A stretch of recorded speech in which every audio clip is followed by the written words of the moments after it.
आज काय विशेष या बातमीपत्रामध्ये आपण सुरुवातीला पाहणार आहोत आजच्या लक्षवेधी अशा 3 महत्त्वाच्या बातम्या। पहिली महत्त्वाची बातमी आहे प्रजासत्ताक दिनाची।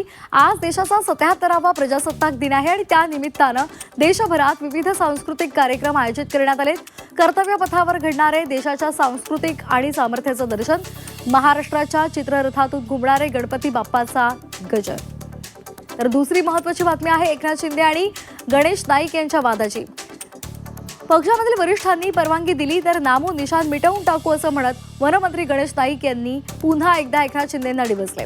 ठाणे, केडीएमसी आणि उल्हासनगरमध्ये भाजप कार्यकर्त्यांची परवड झाल्याचा दावा सुद्धा त्यांनी केला आणि यावर आता एकनाथ शिंदे काही प्रतिक्रिया देतात का हे पाहणं सुद्धा महत्त्वाचं आहे। तर तिसरी महत्त्वाची आणि लक्षवेधी बातमी आहे शेतकरी मोर्चाची। शेतकऱ्यांचं लाल वादळ हे नाशिकमधून मुंबईच्या दिशेकडे आता निघालेलं आहे।